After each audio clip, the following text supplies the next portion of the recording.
Hi everyone, আজ আমি বানাচ্ছি ট্র্যাডিশনাল ভাপা ডিমের রেসিপি। সফট স্পাইসি ফ্লেভারফুল একটা এগ কারি। এই ভাপা ডিমের কালিয়া একবার মুখে নিলে বিশ্বাস করুন রাইস আর পাটিনেস দুটোই শেষ হয়ে যাবে।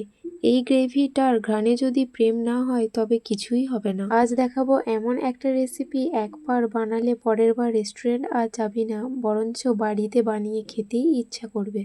তো ফ্রেন্ডস, চলুন বেশি দেরি না করে রেসিপিটা শুরু করা যাক। এখানে দুটো টমেটো 1/2 করে টমেটো দুটো কেটে নিয়েছি, আর দুটো পেঁয়াজের আগাগোড়া কেটে পেঁয়াজের খোসাগুলো ছাড়িয়ে নিয়েছি। দিয়ে পেঁয়াজগুলো 1/2 করে 4 টুকরো করে কেটে নিয়েছি। খুবই সহজ একটা রেসিপি, কিন্তু খাওয়ার পর মনে হবে আহা, এই তো আসল ঘরের খাবার। তো যাই হোক, আপনারা বেশি কথা শুনবেন না, কি কি উপকরণ লাগছে উপকরণের দিকে ফোকাস দিন। দেখুন, এখানে আরও একটা আদার টুকরো আমি কেটে নিয়েছি। আদাটা প্রথমে খোসাটা ছাড়িয়ে নিয়েছি, এবার আদাগুলো টুকরো টুকরো করে 4 টুকরো করে নিয়েছি। এবার কেটে রাখা ওই উপকরণগুলো জলের মধ্যে ভিজিয়ে রাখছি, যাতে খুব ভালোভাবে ধুয়ে নেওয়া যায়। মাত্র 3টে ডিম দিয়ে মাছ মাংসকে হার মানিয়ে দেবে এই রেসিপি। এখানে আমি 3টে ডিম নিয়েছি। 3টে ডিমের মধ্যে ডিমগুলো প্রথমে ফাটিয়ে নিচ্ছি।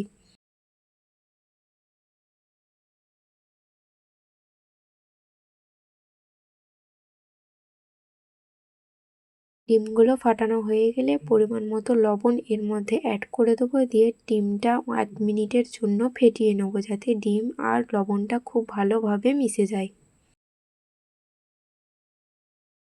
দেখুন, ডিম ফাটানো হয়ে গেছে। এবার একটা স্টিলের টিফিন বক্স নিয়েছি। টিফিন বক্সের মধ্যে অল্প কিছুটা তেল ব্রাশ করে নিচ্ছি। তেল ব্রাশ করাটা অতি অবশ্যই ভালোভাবে করা জরুরি, কারণ এই তেল ব্রাশের উপরই ডিমটা যাতে চিটিয়ে ধরে না যায়, সেই জন্য তেল ব্রাশটা করে নেওয়া অতি অবশ্যই জরুরি। টিফিন বক্সের মধ্যে তেল ব্রাশ করে নেওয়ার পর ফেটিয়ে রাখা ডিমটা ওর মধ্যে দিয়ে দিচ্ছি। দিয়ে টিফিন কেটোর ঢাকা আটকে নিচ্ছি।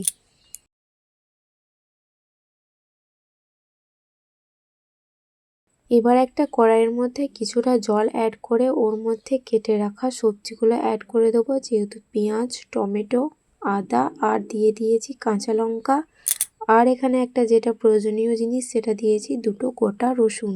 এবার এর মধ্যেই টিফিন বক্সটা অ্যাড করে এই ডিমটা ভাপিয়ে নেব 10 মিনিট। ততক্ষণে এগুলো 30% মতো বয়েল হয়ে যাবে বা কুক হয়ে যাবে। তখন এগুলো নামিয়ে মিক্সির সাহায্যে এগুলো একটা পেস্ট করে নেব। দেখুন, এবার এই ডিমটা 10 মিনিট ভাপানোর পর টিফিন বক্সের ঢাকা খুলে আপনারা নিজেরাই দেখলে বুঝতে পারবেন ডিমটা কত সুন্দরভাবে ভেপে গেছে।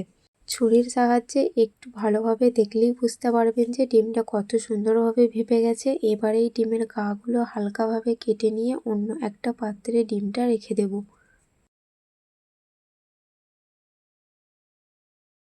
অনেকে এই ডিমের রেসিপিটা হয়তো কাটলে দেখলেই বুঝতে পারবেন যে পনিরের মতো লাগছে, কিন্তু আদৌ এটা পনির নয়, এটা ভাপা ডিম। আর দেখতেও খুব সুন্দর হয় এই ভাপা ডিমের রেসিপিটা। এই ভাপা ডিমটা ছুরির সাহায্যে একটা করে টুকরো করে নেব। আমার এই রেসিপিটা শেষ পর্যন্ত দেখার জন্য অনুরোধ রইল। রেসিপিটা ভালো লাগলে অবশ্যই একটা কমেন্ট করবেন, লাইক করবেন, শেয়ার করবেন আর সাবস্ক্রাইব করে আমার পাশে থাকবেন। নেক্সট ভিডিওতে দেখা হবে আরও মজার রেসিপি নিয়ে। দেখুন, এখানে সমস্ত ডিমগুলো আমার কাটা কমপ্লিট হয়ে গেছে। এবার এই ডিমগুলো দেখাচ্ছি কত সুন্দরভাবে সফট হয়েছে ডিমগুলো, আর কাটিংটাও খুব সুন্দরভাবে হয়েছে, জাস্ট দেখে মনে হচ্ছে একদম পনির। দেখুন, এখানে আরও কিছু উপকরণ লাগবে। এটা খুব ভালোভাবে পেস্ট করে নেওয়া হয়েছে। আর এখানে দুটো আলু লম্বাভাবে টুকরো করে কেটে নিয়েছি, আর পনিরগুলো টুকরো করে কাটা হয়ে গেছে। আরও কি কি উপকরণ লাগবে দেখে নিন। সব উপকরণ আমার রেডি হয়ে গেছে। আর এখানে নিয়েছি শুকনো লঙ্কা দুটো, আর নিয়েছি তেজপাতা। এবার কড়াইয়ে সর্ষের তেল গরম করে কেটে রাখা আলুগুলো ওর মধ্যে অ্যাড করে নুন আর হলুদ দিয়ে আলুগুলো ব্রাউন করে ভেজে নেব 2 মিনিট।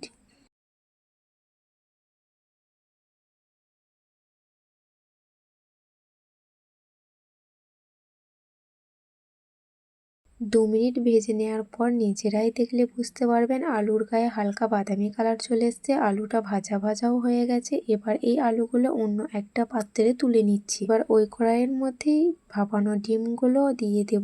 ভালো করে সিদ্ধ করে রাখা ডিমগুলো এবার ভেজে নেব যতক্ষণ না গোল্ডেন ব্রাউন কালার হয়।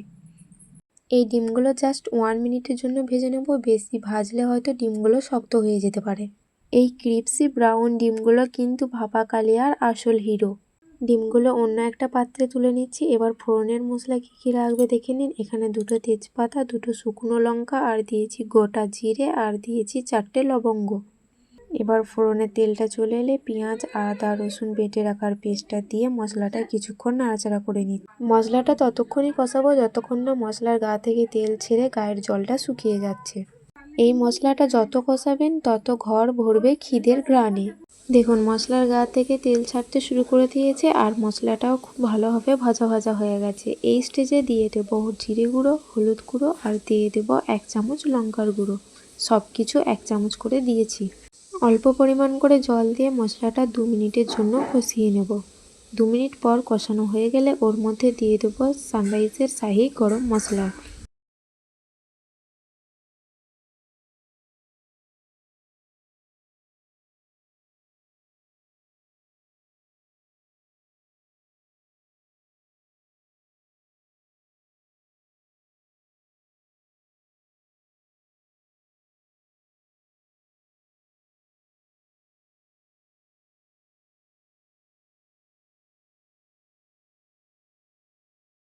দু মিনিট পর পরিমাণ মতো লবণ অ্যাড করে কিছুক্ষণ নাড়াচাড়া করে ভেজে রাখা আলুগুলো ওর মধ্যে অ্যাড করে দেব।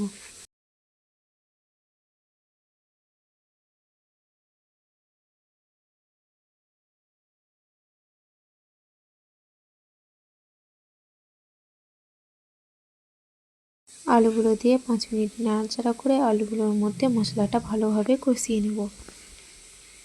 আহা, গ্রেভিটা দেখলেই জিভে জল চলে আসছে, এতই সুস্বাদু হয় এর গ্রেভিটা।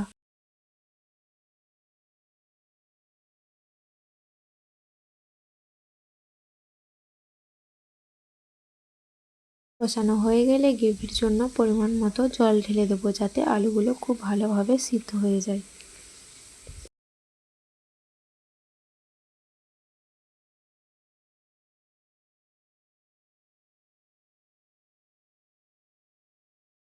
এবার একটা পাত্রের মধ্যে ঢাকা দিয়ে 15 মিনিট ভাপিয়ে নিলে আলুগুলো সিদ্ধ হয়ে গেলে ভেজে রাখা ডিমগুলো ওর মধ্যে অ্যাড করে দেবো, দিয়ে আরও 2 মিনিটের জন্য ফুটিয়ে নেব।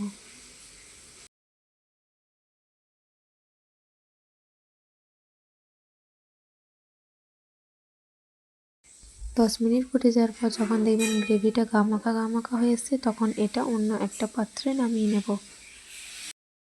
ব্যাস, তাহলেই রেডি এই রেসিপিটা। এই ছিল আমার স্টাইলের ভাপা ডিমের কালিয়া রেসিপি। একবার ট্রাই করলে বারবার রিপিট করতে হবে। আজকের মতো চলো টাটা, দেখা হচ্ছে নেক্সট ভিডিওতে।